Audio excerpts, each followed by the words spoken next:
Welcome to Ginoo at Binibining Unshakable Faith 2026! Can I have your attention, please? Ah. One more time.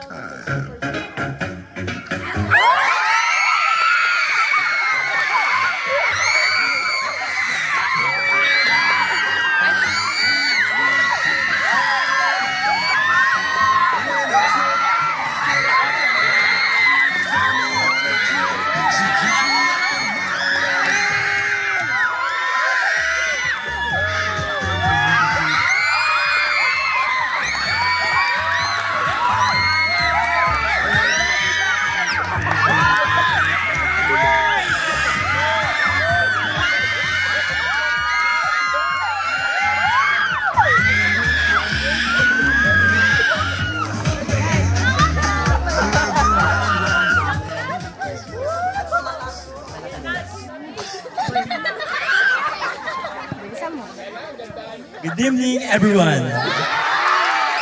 Spencer from Group Breakthrough. And my motto is life is, huwag kayo maniwala sa mga chismosa. Maniwala kayo sa salita ng Lord.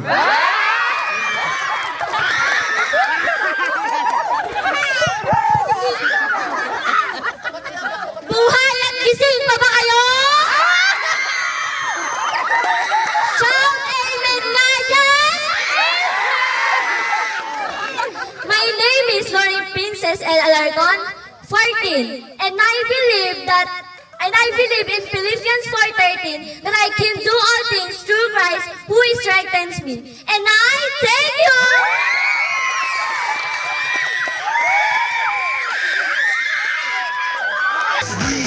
Tulog na. When I took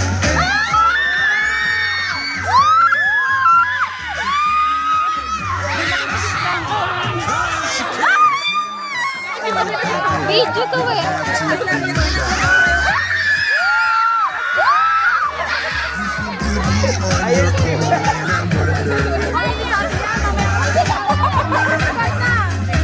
Show me all that you got. Do it for me. I love you round, 'cause you're so sexy. She tastes like Hello everyone, good evening. I am Cajun Joyce Yakat, proudly and loudly representing Team Victory. 18-1, always pray and never give up. Hello everyone. I'm Frank Emmanuel M. Gonzalo from Team Victory. My favorite verse is Philippians 4:13. I can do all things through God who strengthens me. And sweet, sweet sugar. Do it when I took a sip from her lips. She sent me on a trip. She keeps me up at night and it's because she cares.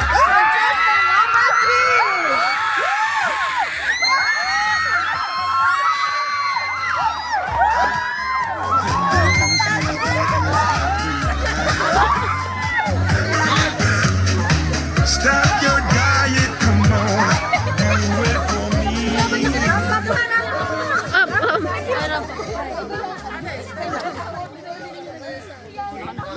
Good evening, everyone. My name is Princess Akisha S. Castillo. I am 12 years old.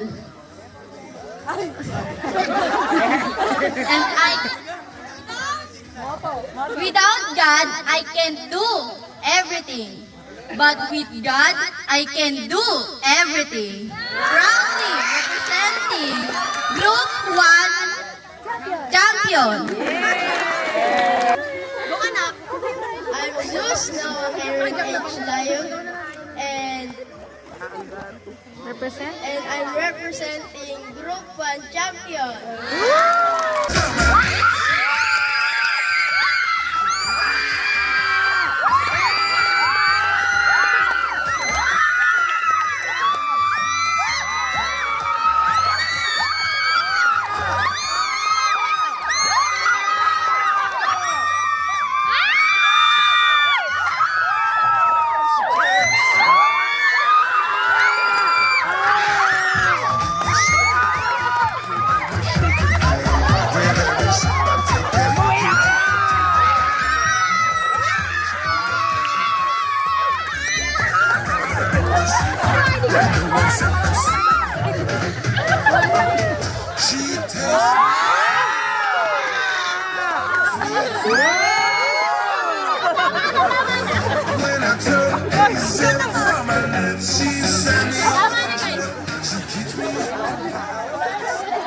Good day, everyone.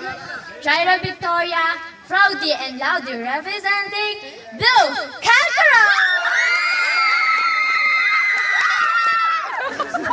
Magandang gabi po sa inyong lahat. Ako po si Wilfredo M. Salveo, 16 years old, nagmula sa team kung saan ang Diyos ay may kapayapaan. Blue Kangaroo!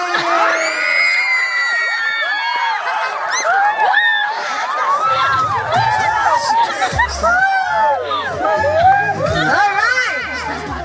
That's all around contestant number 5!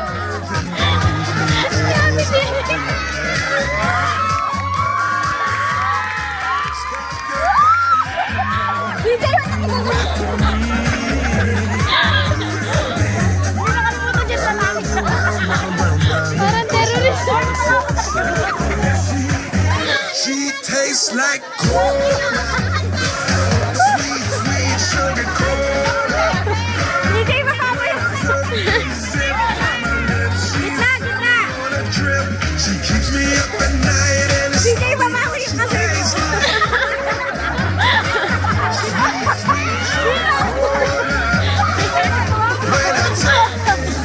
May nakagano ka sila. Hello everyone, my name is Star James Minudo, Team Yellow.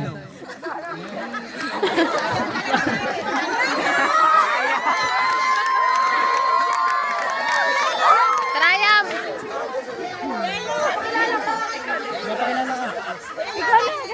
My name is Princess Lauren Esmilagrosa. I'm 13 years old, representing Triumph. Contestant number 1. I don't need introduction. Follow my simple instruction. Ito nyo na yung sigaw niya!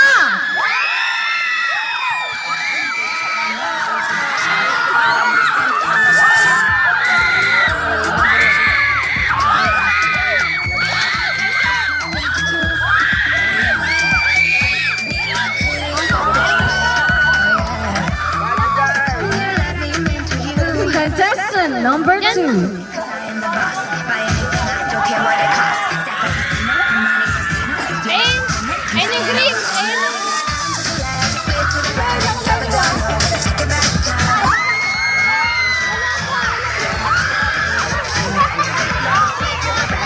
Lagot ka!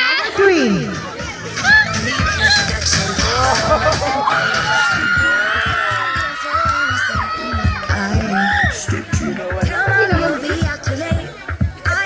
Contestant number 4.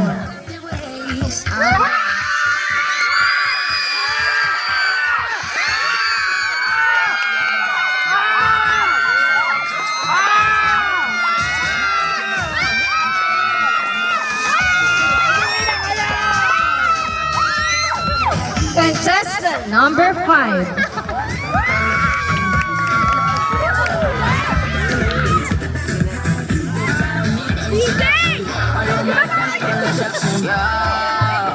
Send me up everything we want, put it on me.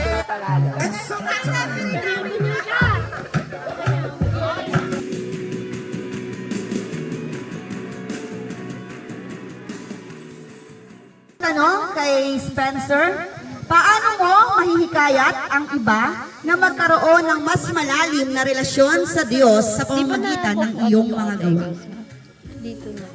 Siguro po ang may papayo ko po sa mga tao na gusto pong lumalim sa Diyos ay share po sila ng mga Word of God and tulungan po sila sa mga church event and service po. Thank you po. Okay.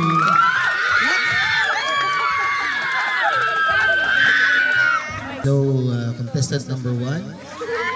Ito yung takatanong ako sa iyo. Kung ikaw ay gagamitin ng Lord sa isang isla, ha?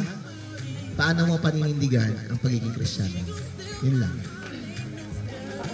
Thank you po, kay Ren. Hindi pa ulit? Yun, tayo mo yan.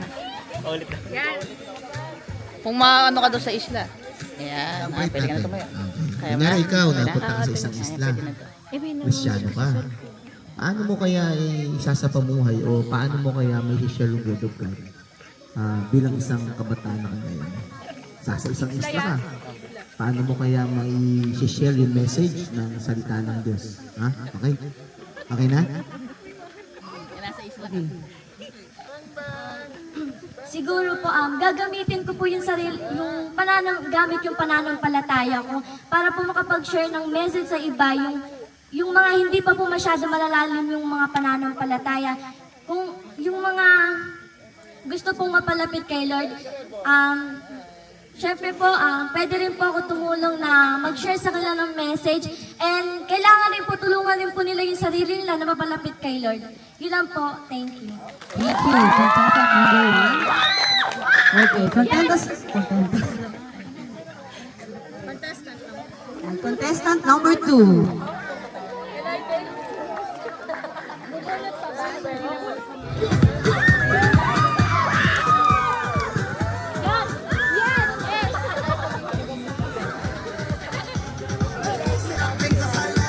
Good evening, Ginood, Binibining, Unshakable Faith number 2. And this is your question tonight. Paano mananatiling tapat sa Diyos ang mga kabataan sa kabila ng mga hamon at pressure ng makabagong lipunan? I will repeat the question.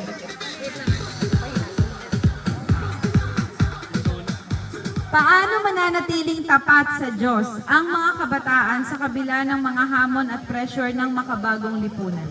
Ano po, manatili lang po sa gawain po ni Lord, maging consistent po sa Kanya, saka po prayer po lagi. Yun lang.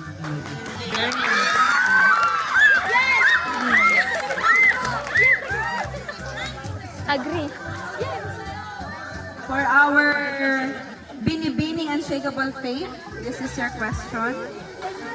Ano ang tunay na kahulugan ng pamumuhay na kalugod-lugod sa Diyos sa henerasyon ngayon?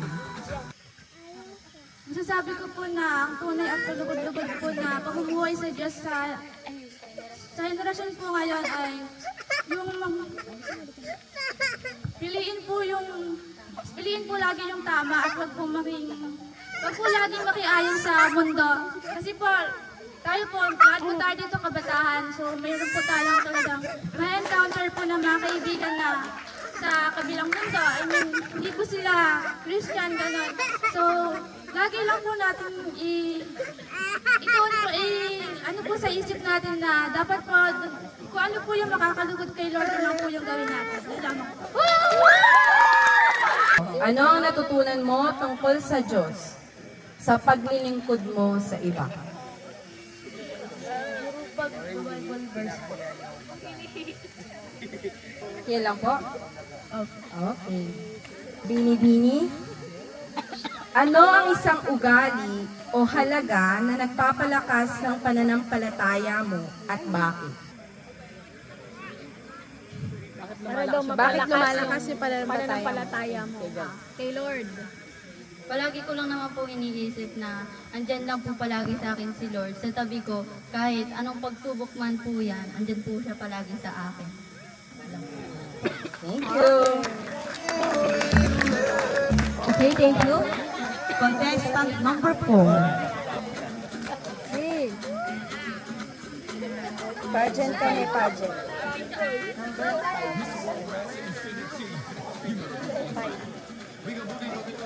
Ako yung contestant. Ito yung contestant to. Ganda ko namang contest. Paano mo magagamit para sa lalaki? Paano mo magagamit ang iyong talento para maglingkod sa Diyos bilang isang Ginoong unshakable faith? Bilang isang Ginoong unshakable faith, paano mo magagamit ang iyong talento para maglingkod sa Diyos? Para po sa akin, gagamitin ko po ang aking talento na ang Diyos din po ang nagbigay. Kaya ang talento ko ay gagamitin ko rin para sa Kanya.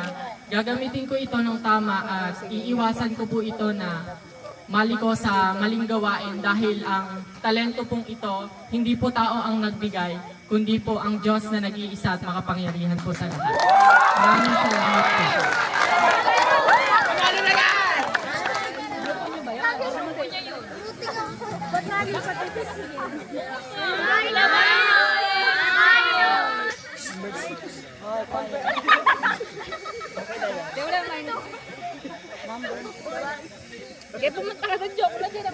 Para naman kay Binibining Unshakable Faith, paano mo naipapakita ang pananampalataya mo sa araw-araw? Thank you for your wonderful question. Paano ko nga daw po na ipapakita sa araw-araw ang aking pananampalataya? I believe, araw-araw akong nag-pray for God sa protection and guidance and always trust in God na lagi siyang nandyan. True, marami tayong battles na pinagdadaanan is always takbo lang tayo kay God kasi God is always here. Then, sobrang thankful ako kay God kasi nandito ako ngayon, nakatayo dito sa harap nyo na instrumento niya, anak ng Diyos. Then, always think na mahal tayo ng Diyos. Thank you. Lalaki ba? Opo. Sige.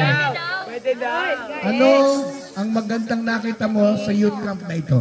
Sa ratong araw na to? Sa isang araw na ito, bigyan mo kami ng isang magandang paliwanag at halimbawa ng mga kalugod sa Diyos. Yung sa ano po, Ngayong araw na to, ano ang masasabi mo sa nangyari ngayong maghapon at ano ang naranasan mo sa ginawa niyo maghapon ngayon?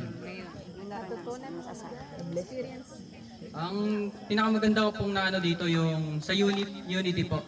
Dahil ano po kami. Tulong-tulungan po kami para po makagawa ng ano.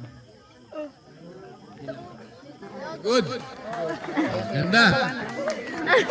Again, si Pastor Ariel. Pastor Rio. Kung mabubuli ka dahil sa iyong pananampalataya, paano ka sasagot? Kaya mo yan. Sabi niyo po sa kanila na ang Diyos po ay mabuti para sa mga turn po.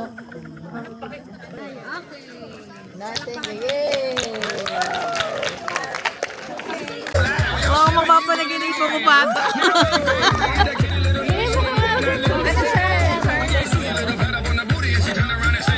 Doon lang ulit ato. Picture up natin yun eh. Ha? Dora, Pasen! O Jessie Pak, ba't nawawala?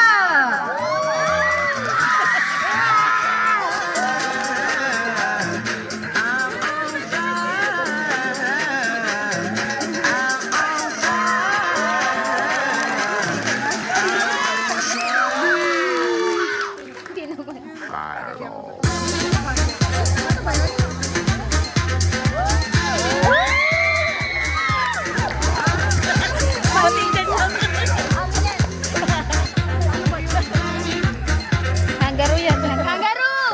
Go, kangaroo!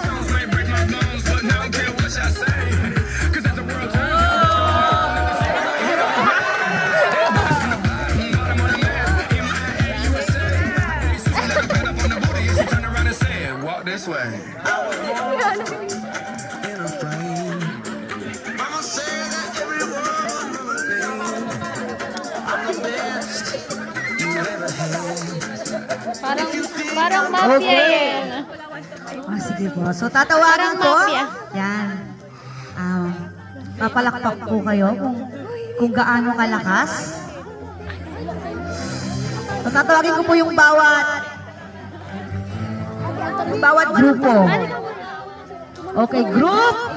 Ate ko. Breakthrough!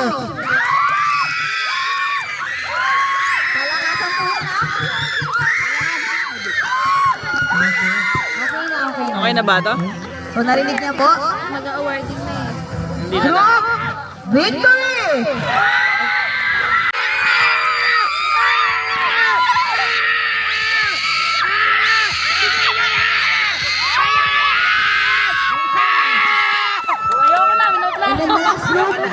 Brian! Okay. So ngayong gabi, sino kaya ang mahihirang na Miss and Mr. VOJ Camp 2026? Sino kaya?